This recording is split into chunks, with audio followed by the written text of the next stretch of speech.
I would like to know your name. My name is Mrs. Maria Rajput, Your school name. GBLSS Nanakwara.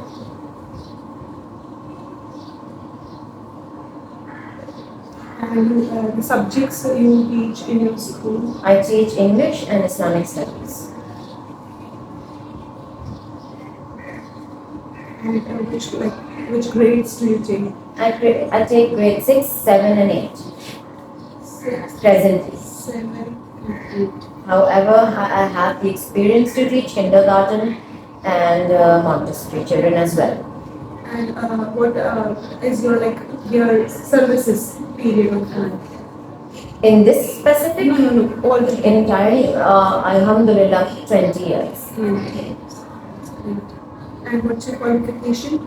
I've done my graduation, and after that I am presently giving my master's exams, master's in English literature, and in addition to this I am giving my, I'm in my last semester of BA.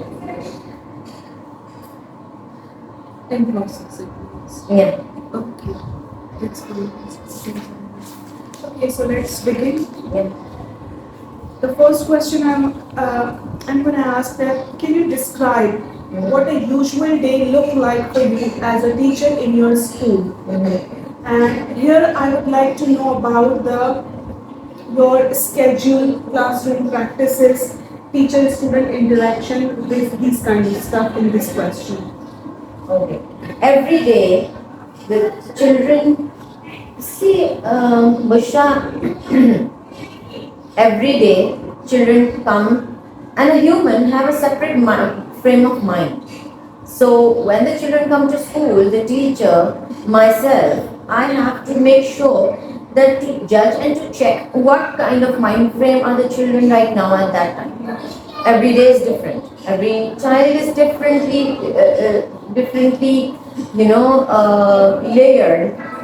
Every single day, every single type of, even though if it is a psychological checking or emotional status. But because I'm dealing with the teenagers, this is really important at this point. Next up, I'm going to combine this question with my first question, that what do you enjoy most about teaching at your school? Children. I enjoy children, their responses, they correct me if I'm wrong, so I grow, my patience grow, because dealing with teenagers is really tough. So in order to make myself more calm and make sure that my message, whatever I want to say, is 100% conveyed, and not only conveyed, is understood and is followed by them. This is my main objective, and whenever this goes on, it is really successful. This is fine. Apart from children, what other thing do you enjoy the most in your daily routine of school, apart from children? Apart from children, the whole journey, Bushra, is a beautiful journey. The teaching is not just one thing. We can't just capsulate it into one thing. Teaching is basically to check. Have you heard the Marxism's theory? Have you heard the Bloom's taxonomy? If you have all these things in your mind, of course you're going to focus on the children only, and then whatever child is I'm catering, I have to make sure that his or her needs are fulfilled, all the aspects, educational, philosophical, psychological, emotional, because we are catering the teenagers. We can't lose any loophole in them. So that is the main thing.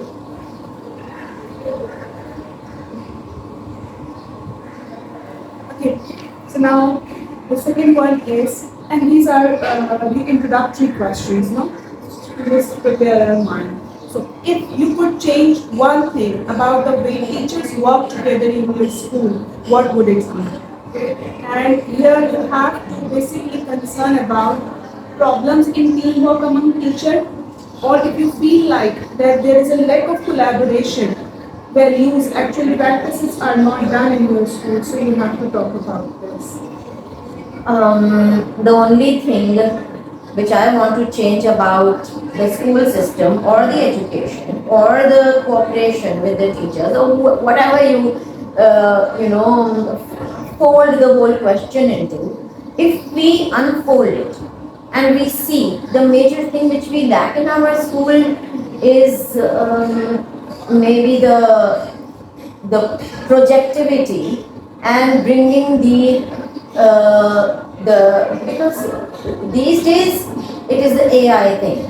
So children should be introduced to the computers through the computers themselves, not the bookish knowledge.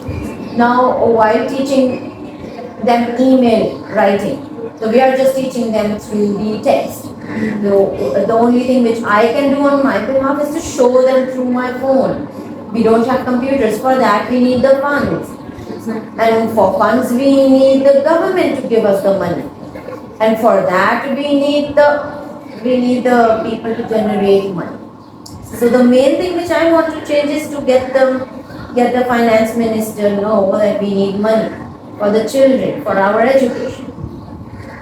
That would be from the government side, and you can say from the higher management side. But if you have a chance to change how teachers work in your school, so if you would like to change one thing, so what would it be?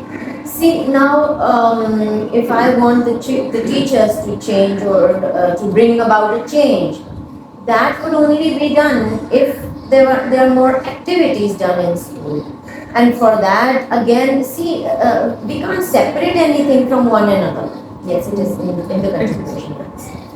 So we can't separate one thing with the other. It is all, in one circle. If we do the practices or if we do the practical work, the theoretical work is going to be effective. So accordingly, we have to merge them all and take them together on one bridge. So building up that bridge from the theoretical knowledge to the practical knowledge is the main thing. I think this is what is missing. Okay. So now let's begin an actual question. Every school has a different way of doing things, right? How would you describe the way teachers at your school approach teaching and working together? Here I would like to know about your planning lessons or solving classroom challenges. Okay. How do I plan and the teachers plan? Is that the question? The question is, how would you describe the way teachers at your school approach teaching and working together? See, now we have 3 teachers here, and including me. So it's a very small, entity. So if I proceed towards teaching, we all have different subjects. So we all are not interlinked with each other as far as our subjects, because every subject needs separate kind of mind frame, separate kind of work, separate kind of activities, and separate kind of lectures. So one subject with the another can't be linked up. However, the teaching process can be linked up together to make sure that if the teaching is going through properly or not amongst the students, because the students are the same, but the subjects are different. So if we, the teachers, collaborate, which we do mostly, if we collaborate within each other and we ask that the tests are going well, how about you, your tests are going well or not, then that is the bridge which connects the teachers with the students, and we can, bring through the subjects load with the students. Right.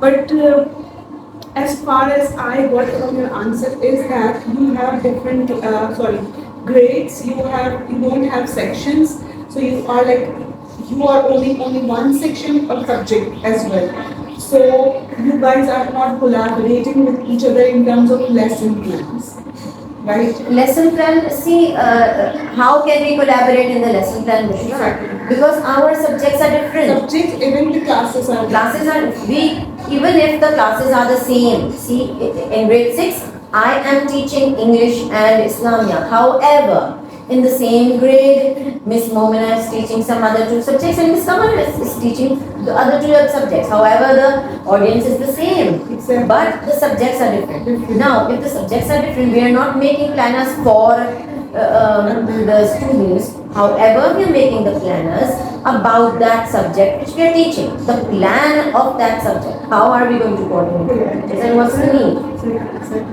Okay, so now if you guys are not collaborating in terms of lesson plan, that's fine and that's understood because you don't have like sections in your school. But the next question is interconnected with the first question. That can you share an example of when collaboration with another teacher helped improve your teaching? Now here it's not related to the lesson planning, but in terms of collaboration could be of any kind. So if you have to give only a real life example, if you have gone through this. Yes, of course. And how teamwork benefits teachers and your students as well. See, students see inside out of a teacher. They know whether the teachers have a conflict or they don't, whether the teachers are friendly with each other or don't. So according to that, they manipulate, and according to that, they learn. So if, however, I'll give you an example. Last year, I had a little problem with the relation of our Islamic studies with the giving them the examples with the quotation of the answers to it. So Miss Momna really helped me in this, and she told me a website to go through. It was something like download the hadith regarding to Sunnah, and the Quranic verses were in that. So when I went through it, I got the exact information as well as the questions which were tangled in my mind were detangled. So I'm really thankful to her for that. And since up till now, I use that website. If I have any problem, because when you go to the classroom and you teach, these children are not just getting what you say; they have questions. And we are not giving them the teacher teaching approach. We are giving the student learning approach. So we are open to the questions whatever they have. So if the students have, if you are teaching them a lesson, and if a student has a question whenever during the lesson, we should and we do welcome that. So that can be a challenging question for a teacher. So the teacher have to be well prepared for the lesson she's coming to teach. So that's the main. Now the next one is, in what ways do teachers support each other professionally in your school?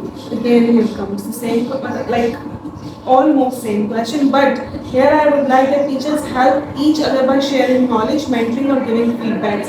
So as you have given the example also that she helped you in terms of technology, but you can talk about encourages professional growth even. So what? Okay. I would like to avail this opportunity to thank the Almighty and my luck that I got a very good principal who is highly cooperative and we had an event 3 months back, and which was a festival. We arranged it here outside. And it was all about the students, and we the teachers managed it, we the teachers planned it. We had a meeting together, and we planned, and we had a little food fiesta where we the teachers decided that we are going to make our students take these dishes which are low in price and which doesn't require a lot of hard work in making them, and all of it should be homemade. So that was the collaboration which the teachers had. For that, how it benefited us? It benefited us in the sense that same dish was not repeated. For example, if my class children, I'm a class teacher of grade 8.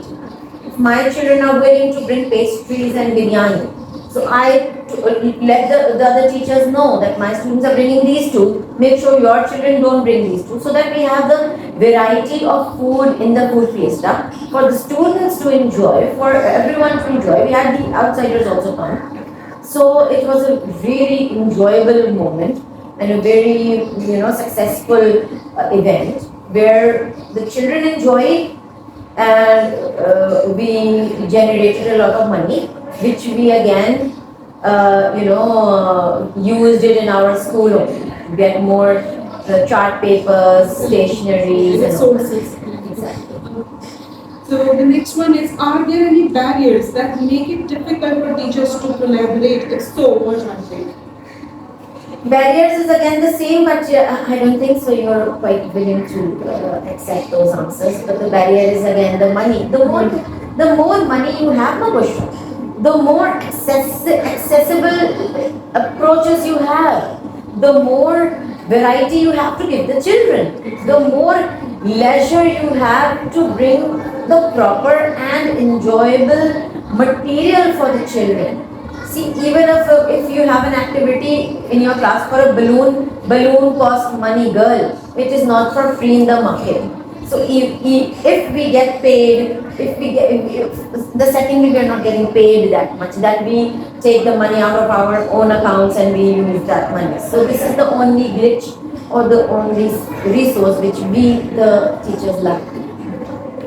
And this makes sense. Because if you don't have enough resources, you cannot do things the way you want. Exactly. See now, whatever lesson I have, the only resource I have is my own personal phone, and from that phone I have to spend my own money to get get the internet package. For that internet, why do I want it in school? I don't use the internet in school, but for kids. So that if I'm telling them that, for instance, Fatah Makkah, the pilgrimage, or the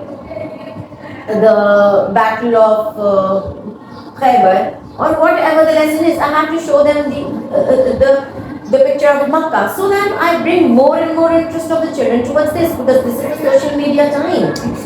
The students go home, and the moment they get free from their lunch or during the lunch, they take the phone, and the whole day, no matter each and every child have phone access in their homes, and they just use that. Why not to use that same AI at school and bring out more learning opportunities for the children?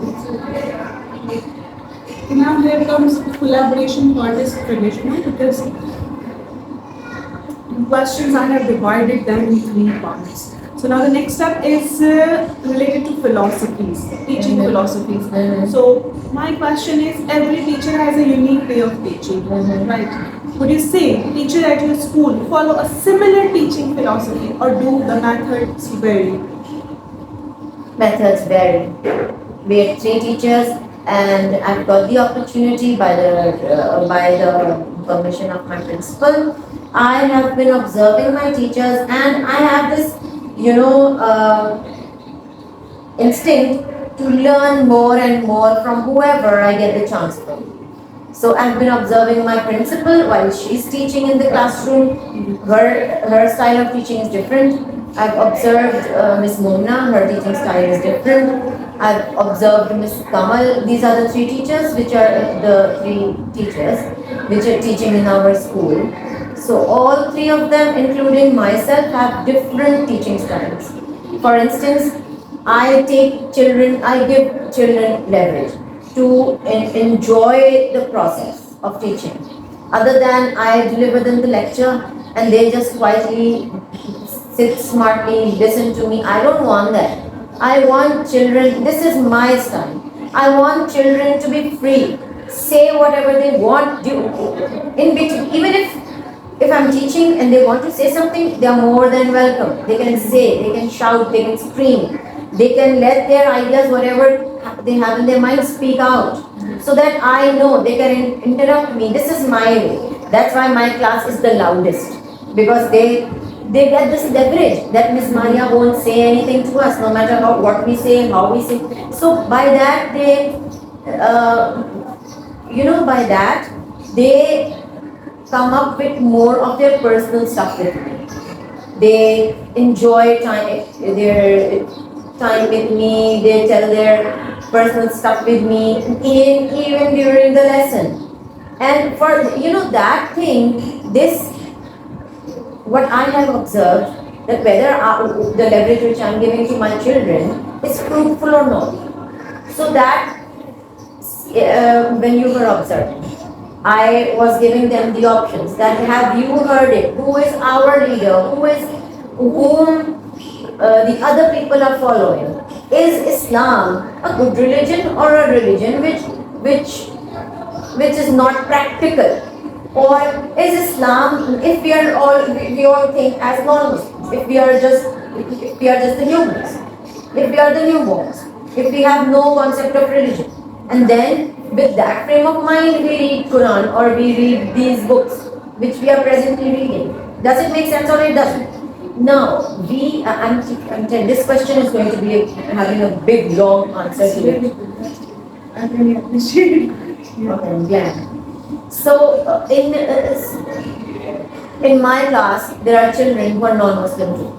So, I have to be teaching teaching my subject, giving logics, instead of making them say or recite the syllabus or to learn it without getting any meaning out of it, because I want the subject, whatever the subject is, especially Islamia, to get instilled in their soul. No matter that soul is a Muslim or a non-Muslim, it doesn't matter. So now the children, the non-Muslims are comfortable. They're more than comfortable that this is logic. It is not about the Muslims, because they are the minority, and we are blessed being the majority in Pakistan. So I bring all the children on the same ground level, and I try this practice in both the subjects, in English and in Islamic, because in English there are stories. According to that, we have the questions. So again, you can relate it in the practical life. By this, I can relate a famous saying by William Wordsworth. William Wordsworth said that I proposed to myself the experiences, the language which is, and the selection of subjects which is most relatable to the people. So William Wordsworth also said the same. So now this is my style. Now coming again back to your question. My principal have a different frame. Her style is to deliver the lecture and make sure every single child is sitting properly and straight and listening to the chapter, the lesson. I might be wrong. This is my observation. My observation can also be wrong, and it might be right. So her style is to make the children behave properly, and not a sound produced by the children. And once the lecture is done, she asks the questions, and if the question is not answered properly, then she's quite disappointed, and then she repeats the thing. And the children have to, that's the rule in her class, the children have to sit properly, straight, and listen carefully, and after that the lesson should be crystal clear in their minds. That's her way of teaching. However, Miss Momina's lesson, she teaches math. She also makes sure that the lesson is, when the lesson is being taught, when the subject is being taught, her lesson should be grasped within the children, within the time frame, because she gets stressed when there's little time. Every period is of half an hour, and for math, half an hour, you never know whether that formula is clear, and the steps of that formula is clear in the children's mind, in all the children's mind during that half an hour. Some children, the below average, take time, and the above average doesn't take time. They just take the whole thing in 10 minutes. So she gets stressed out. And then if half the children understood and the other half doesn't, So then she gets a little cross that why don't you understand because you are not listening to me. Then the class becomes noisy. Why it becomes noisy? Because those who understood it, they're careful. They know. So, in like summary, Yeah. this is. No, but still one teacher's observation is left. I told you that. No, but it's okay. The summary, summarizing it is better. Yeah. So it means that in your school, the approaches of teachers in the classroom is different, Yes, exactly. completely different. Every teacher has her own teaching style. Own teaching style. Yes, and every teacher is given enough leverage to use whatever style she wants to use. Okay, so the next step is, what do you believe is the best way to help students learn effectively? Here I would like to I want you to speak about that. What do you think is the best way to teach students? Number one, this whether their personal beliefs match their school teaching culture or not. And the next step is the model they encourage to learn in their classroom. The students learn in their classroom. So, what do you think that which one is the most effective way? The most effective way to instill the chapter or to instill the concept in the children is to relate the same thing with their personal life, with their life, the things which they have seen. For instance, my children, my students, they have never went to Makkah. Now teaching them the Fatah Makkah or to teach them about our holy prophet, about Medina, about the way Prophet Muhammad lived, is when they haven't even seen Makkah. You know, they have. So what I did was, I can only relate to my experience. What I did was I brought a model at home, from my home to school, of a Makkah. It was a little small model. I have made a video also of that. If you want to see, you can see it. And I brought that model not only to my own children. I showed it in the morning assembly to everyone. And then I used the same model to teach Hajj, how the pilgrimage is performed. So that is the lesson. The more you bring the props into the lesson, the more the children are going to understand, and the more they're going to relate, and the more it's going to last. But then again, I brought it from my home. But for instance, I don't have it at home. What other option do I have? The only option I have is either to make it on board or to buy. What if I don't have money for that? The last option is to show them through my phone. Phone picture. Yeah, the picture, or for that even it costs money, Bushra. For that I have to get a package of internet for myself. Everything requires money. Yes. Everything. So if you want to bring about change, you need to bring about change firstly in the finances. Okay, so next up we have, does your school encourage a specific teaching style, or do teachers have the freedom to teach how they prefer? So here you have to, whether the school control how teachers teach or they allow flexibility.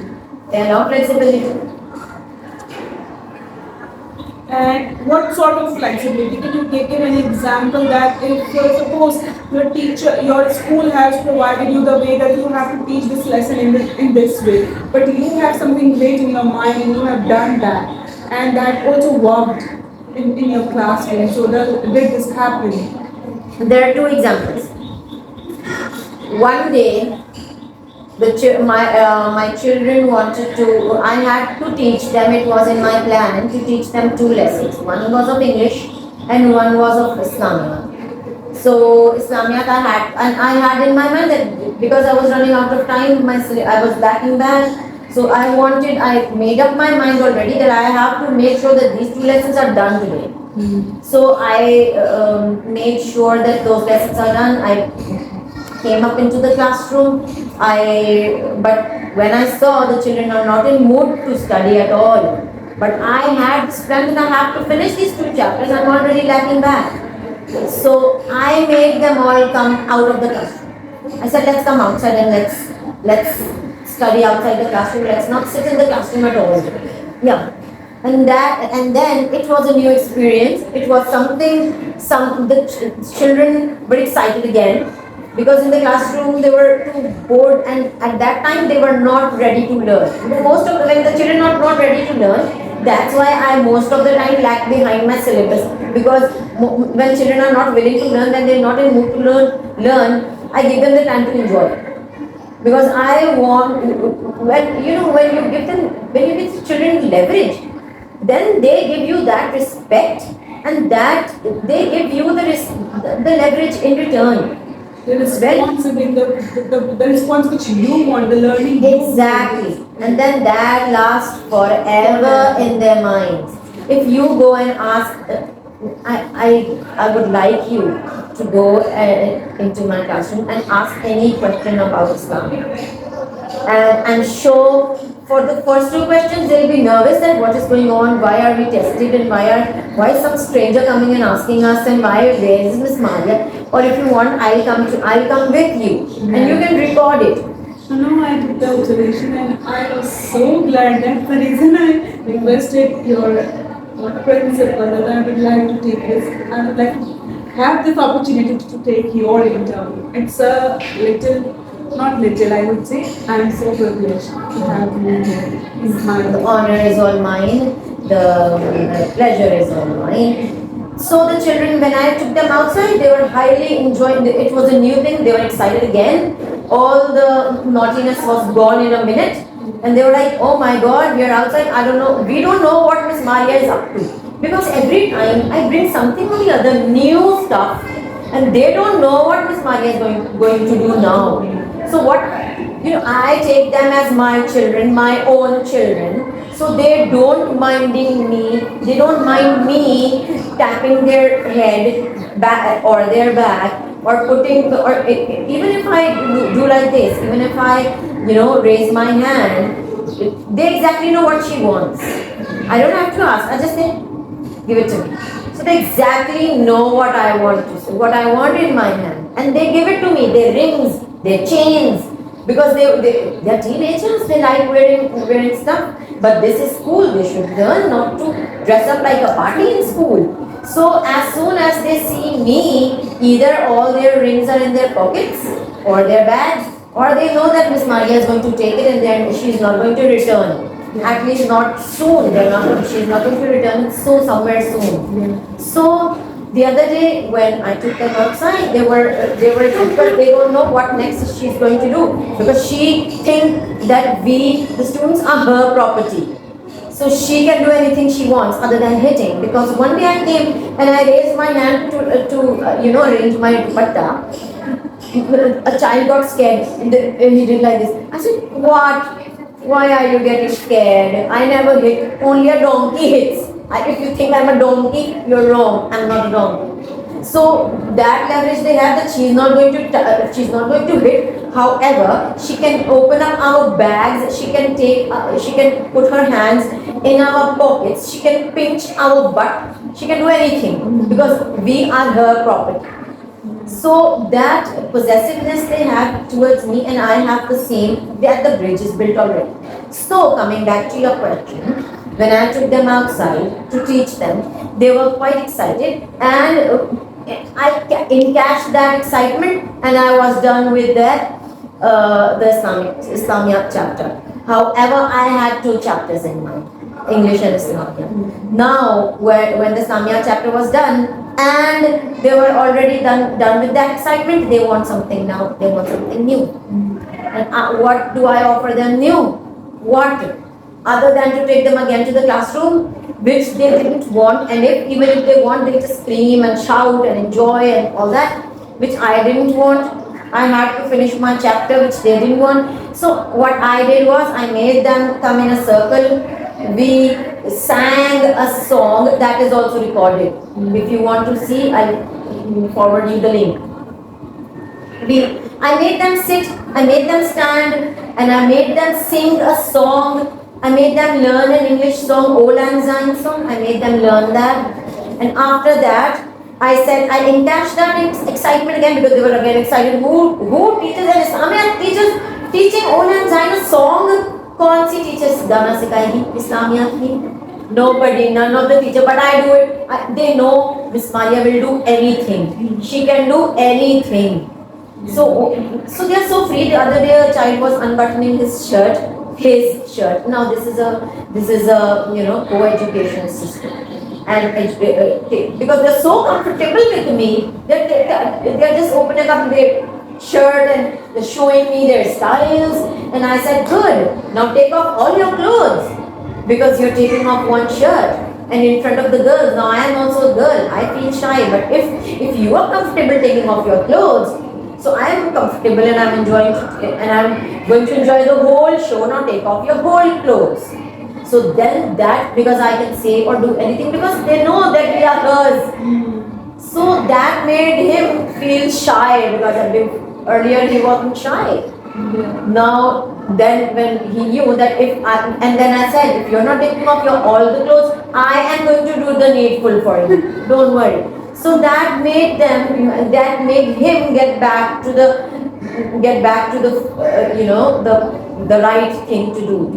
Yes, and then again he was shy, and the other children were also zipping up their shirt and jackets. That if we don't do it, she is going to make sure that we do it. So that's how every question. I'm actually enjoying the interview, so that's why I'm giving a very stretchy answer. That's so good because I was reading this and somebody can give me like too long and I can go on for hours and hours. The next up we have you ever adjusted your teaching style to fit in with how things are done at your school? Like the way you told me that your teaching style and you don't have one specific style of teaching. You change your style according to your lesson, according to the mood or the classroom environment, whatever. But here, have you ever adjusted your teaching style to fit in how things are done in your school? I would like to have an example. Bushra, I am a student of BA. So I am being taught and trained and observed while teaching, while doing my lessons. And I observe myself also during my own lessons. And I check myself, where am I going wrong, where am I going right, where am I going wrong, where am I going right. So the main objective of a teacher is to make sure that the lesson is properly understood by the student. Okay, now I do whatever I want, whatever I need according to the children. I decide at that moment only. And when I get the fruitful results, why do I have to change for anybody else? For even for my higher authorities, when they are getting the results. Yeah. It's fine, but at times, suppose you are doing any of the lessons and you have your own lesson plan and you have given the lesson plan to your principal, definitely she checks your plans. Yes. So if she's going to ask you that I would like to do this lesson on this specific way. So what will you do? And have you done ever the way she has taught you? No. I'm a free bird. And I try to convince her. I don't fight with people. I try to convince them. I ask them, why do you want me to change this? What do you want in it? What is your ultimate goal? If I am achieving that goal and I'm giving you the results, what else do you want? Let me do it my way, or you do it your way. Or if you have done your way and she had observed your class and she did not get the result which she wanted, so then? No, it is never possible because I judge myself and I'm very hard on myself. If I teach my children something and at that moment they give me the results, they give me the response as a result, And the next day I again get the zero result. I brainstorm them again. Because if the children are not understanding, that means my teaching is not good. I am not fair enough with myself. It's not the poor children, it's me who's not delivering properly. And if I am not delivering properly, it's not, I have to change something about it. And that process is every time going on in myself. Every time. When I'm with my own kids, when I'm at home, so nobody can question me. It shows that you are confident enough what you are doing. Mm-hmm. You have this confidence that I can do this, and what the way I am doing it, I'm gonna get the results from my students. Yes, but at times I do disappoint myself also. But then that is the time to learn. And then I learn on my own, and then I change my strategies. I do different things, because the model which I was telling you about Makkah, it wasn't mine. I didn't purchase it. I just saw it at my mother's house, and I grabbed it from there. My sister wasn't giving it to me, it was hers. I requested her. I was on my knees, I was on my heels. I just wanted it. I said, please give me for one day, and I'll return it to you. So for my teaching, to satisfy my own self, that what I'm delivering is delivered. I want the results to check myself. That's the thing which is in me, and I'm very hard on myself. I don't spare myself. Even at home, I make sure that whatever lesson I'm teaching and whatever work I'm doing, children are not only giving me positive responses, they're enjoying it also. Even that goes, nobody can question me. However, if I'm wrong, or if I did a blunder, I accept it. I own it. That is my blunder. I own it. And why do I own it? Because that blunder is going to teach me how to improve myself even more. I have many presentations on that. I have plenty people taking my interviews also. You can see it. I'll share it with you.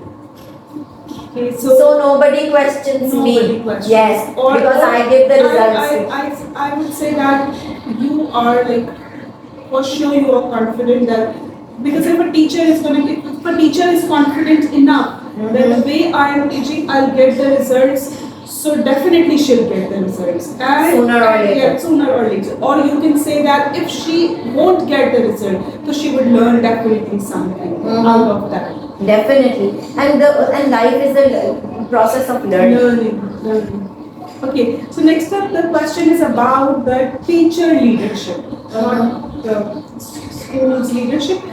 In what ways do teachers take on leadership role beyond their classroom? Can you share an example of how teachers contribute to school-wide decisions or mentor others? I'm going to explain this question one more time, but let me read once.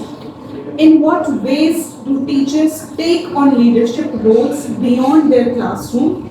Can you share any examples of how teachers contribute to school-wide decisions or mentor others?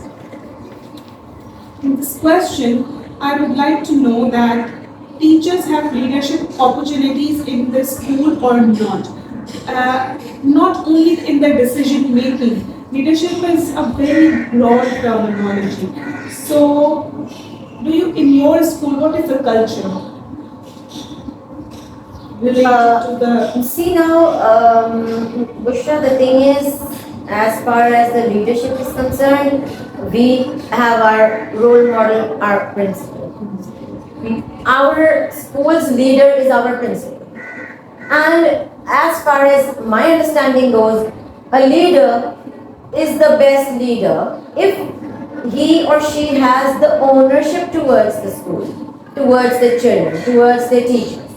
If they have the ownership, they give them freedom. If they give them freedom, the teachers, students initiate to bring change. They become confident enough. They initiate to bring about the change, to come up with new ideas, And that's what leadership requires. So that's the answer.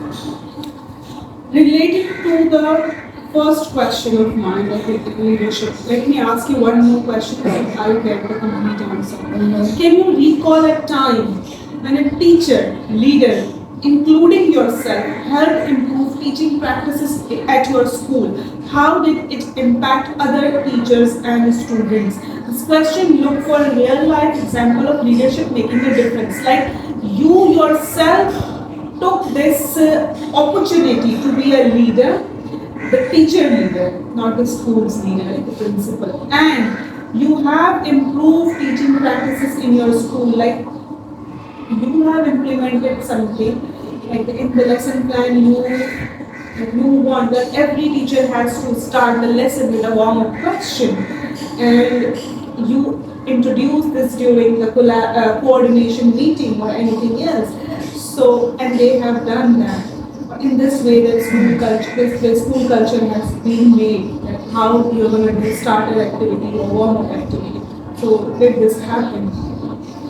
See, not in this school primarily, but in my teaching experience, I've been training teachers as well. So I've been telling them, I've been brainstorming them how to initiate a classroom. Now, every child with every age has different needs, requirements, and behavioral patterns. Now, if a teacher, in general, if we talk about the whole thing in general, when the teacher comes up or walks up in the classroom, she must have this lumps of positive energy in herself. She should be happy to come to school. If that happens, because positivity, Bushra, has definitely a ripple effect. If that positivity is in the teacher, it reflects in the students. Students are happy to come. Now, if you'll go and observe in grade 6, in 7, and grade 8, the more children are present in grade 8. Why? Because they know that they are my children. They know that if we want to be present, Miss Maria is going to be disappointed. And the next day, if somebody is absent, one of my child was present with the fever of 103 degrees. I said, why are you here? You're not well. He said, you said not to be taken off. I said, oh my God, I'm not a nurse. I can take care of you. You have to take it off if you're not well. Yeah. So then he took 2 days off. So, coming back to your point is that whenever a teacher should come into the classroom, she should have full, complete positivity in her. Now, with that positivity, if she starts the lesson, she needs to first take the children's prior information about that specific lesson that she's teaching. Now, if you have, for instance, I'll tell you my example. When I was given the subject of Islamiyat, this is the only school, this is my 3rd year teaching Islamiyat. I haven't been teaching Islamiyat ever. I've always been an English teacher. So now, this was a new experiment for me to teach Islamiyat. And now, when I stepped in the classroom, I saw that the students were of different religion as well. Some of them were Hindus. So now teaching my religion to them was not making sense. Why do I have to teach them this religion?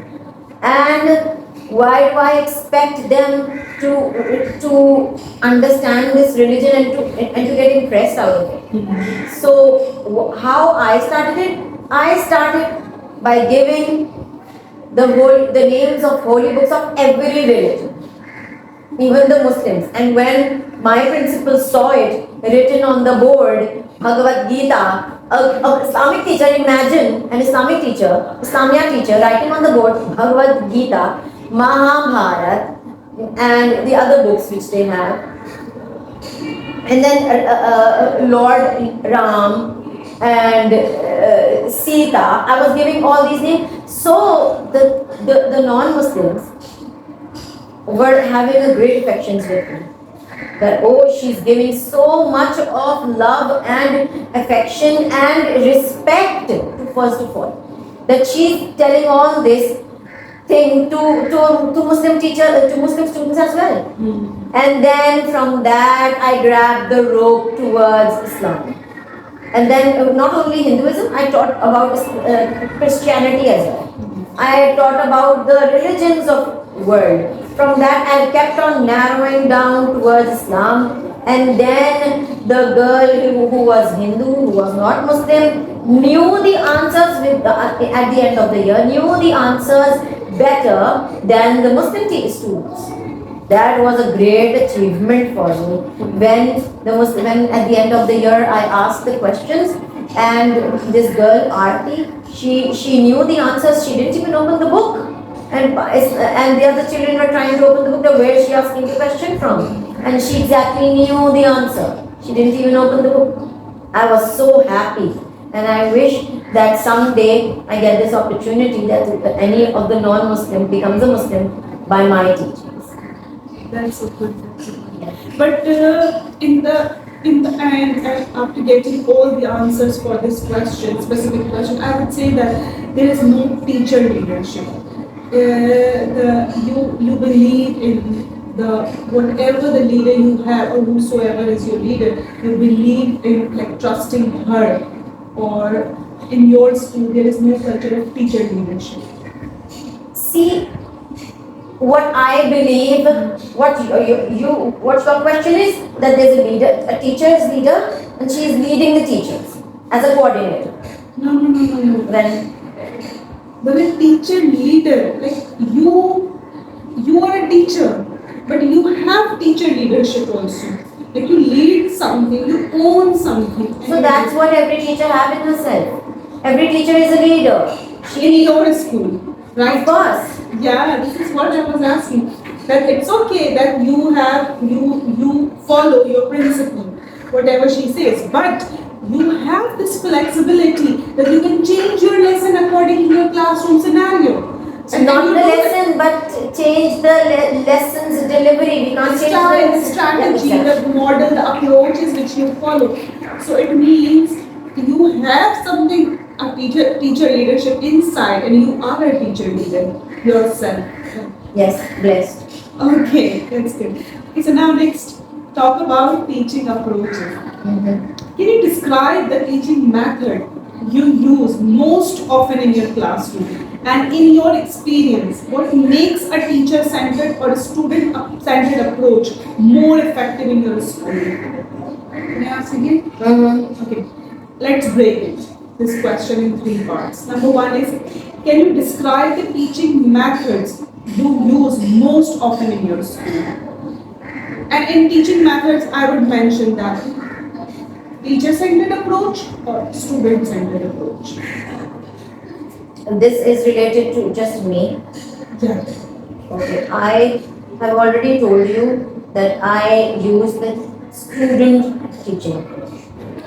That's the part, like this question has 3 parts. I don't know. Yes. This is the answer for the first part, Yes. that you use student-centered approach or student-centered model in your classroom. Now, in your experience, what makes a teacher-centered or a student-centered approach more effective in your school or in your class? Of course, it is the student centered approach. Yes. Now, why it is effective? Because students, why are we again? See, I told you 2 questions. That's what it is. See, now why are we teaching? So that this lesson goes in the students' soul, in their mind. It just goes in there. So it can only be possible if the students are interested, and if their queries are answered there and then. If the questions are answered there and then the learning process is easier as well as long lasting. Okay. Now, the last part of the same question. Yeah. What challenges do you face when trying to implement a student-centered approach? Your answer is that you follow a student-centered approach. So now, what are the challenges you face? Challenges, the first challenge is the discipline. They can get up, they can scream, they can shout. What kind of a classroom is this? Children are screaming when the teacher is standing, the teacher is sitting. They want to talk to each other, they discuss. How is this even possible? Miss Maria is saying this. Then I intervene in them. I say, ask me. I will tell you how is that possible. And they scream, no, no, miss, I don't do it. Or the other day when I was teaching, the children said that when I was teaching the chapter AD, they were saying that why was Mr. AD sleeping in his dispensary? Didn't he had a bed? I would never do it. So this is a student centered approach. So then that, and they asked the question there and then when I was reading the chapter to them, I got interrupted, and that's the consequence which I had to face, that if I'm giving them leverage, then they have the leverage to speak whenever they want. And that's what my goal is, that whatever they have, whenever they have a question popped up in their mind, they can quickly utter before they can quickly ask before they forget about it. So I stopped my reading. I had to pause. That's why again I fall back in my lessons, and because I answer their questions, their queries first, and then I replied that why do we need a bed? Why can't we do it the way he did it? Because see what he achieved in his life, and what do we achieve in our life? He is gone. He's not in this world, but still we are studying him, we are learning him, we are trying to we are trying to observe the way he treated people, and that's what we should learn from him. How did he all do it, and why are we even reading it? Because he opted. We all have two options: easier way or the harder way. He took the roads towards the harder way. So that's where he achieved, that's where he landed up at the end. So that answered his question. So that's the thing. My class is noisy, my class is loud, my class is happy. When a child is happy, he talks, he laughs, he screams. So before coming here, I begged them that please, the people who are the outsiders are going to say, what kind of a teacher is this? She's just having all the high hopes and all the high things to tell about school, and this class is so noisy. They are so noisy because they know my teacher is not going to say me this or that. Okay, so the last one is, how do you assess whether your students are truly learning and progressing? In your experience, what key factors influences a student academic performance in your school or in your class? And you can share an example of that any strategy which has significantly improved students' learning. The only root cause, the only way of make the student learn successfully, teaching learning process becomes only successful with the student centered teaching. If the students are given enough leverage to be to have enough courage that they can ask questions, if they have enough confidence that we are not going to be bashed up, we are not going to be insulted, we are not going to be humiliated on asking any question, on talking to each other, they become more than comfortable in that particular classroom. If they are more than comfortable, the teacher gets this leverage to speak out whatever she wants. She can, at that time when the children are more than comfortable, when they are very relaxed, she can scream also. Quiet, listen to me what I'm saying. Shh, don't make noise. Then at every action of a teacher, the student gets straight. They have that emotional connection between the teacher and the student. And then that's the bridge upon which the teacher takes along the whole classroom, and the bridge is crossed and the learning process is done. So, from this question, I got to know that student-centered learning or student-centered approach makes a huge difference in learning, and students' learning and their progress. So, thank you so very much, Ms. Maurya. Just stop here. Do you have any more questions? You can ask. After this, let me save it and then this. You can ask as many questions as you want, because I don't have to prepare myself for anything. I'm already prepared. Okay, what I got to know is, Miss Joe, we have these questions. No? Question number 7 and question number 8.